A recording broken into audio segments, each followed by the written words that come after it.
All right, Honors 11. This is e-learning for Thursday the 19th. We're going to continue working and or revising our Pride and Prejudice theory paper.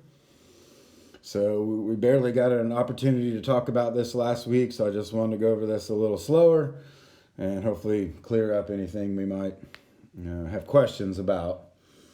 So today's e-learning is going to be focused on mainly the intro and conclusion, and then just a reminder about titles. Okay, so our thesis statement for this one, make sure that we keep it really simple. Try to construct a sentence that includes either the title or the name of the author. If you want, you can go and see my examples on Google Classroom. It's in the materials section underneath P&P theory paper tips. Okay, so again, we don't want to put all the characters in there. We don't want to put all the theories in there. We don't want to put all the ideas in there. So let's save that for your preview of point 1 through 3, okay, which we'll get to next. All right, obviously the thesis should be your last sentence in the intro. Okay, so preview of point 1 through 3 should be very similar to your topic sentences. Okay, so hopefully you've already done that in at least a couple of the proposal assignments that we did over the course of the unit. So you should have a couple of those ready to roll already. Put them in the same order that I'm going to see them in your paper. So if preview of point number 1, which should be your second sentence, is about Elizabeth and Marxism and revolutionary, I should see that in that sentence. Okay, obviously we don't need any quotes or anything like that. So, and then do the same thing for your second body paragraph and third body paragraph. Okay. I know some of you are doing couples, some of you are doing scenes. So, make those adjustments depending on what you're focusing on. Okay. And then, a tough thing that we struggle with is this opening statement. Okay. So make sure that we don't say anything about theory. Okay. Or, one particular character. Don't tell me that, Jane Austen wrote Pride and Prejudice in 1817 or 1813 or whatever.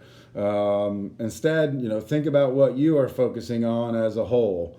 Okay, look at your characters, look at the things that you're focusing on, and try to summarize that the best you can. Again, it should be a very kind of general statement. Okay, and then also I'd like for you to try to include either the author or the title, but not both. So look back at your thesis, and whatever you didn't tell me in that, tell me in this. So your opening statement might say Pride and Prejudice, or it might say, Jane Austen's, novels do whatever. Okay, so again, keep it simple, keep it general. All right, moving on. Our conclusion, again, should only be 5 sentences, just like the intro, no more, no less. And we begin by restating that thesis, and I would like for you to try to do it in a different way. So, it says include all three things that you did in the intro,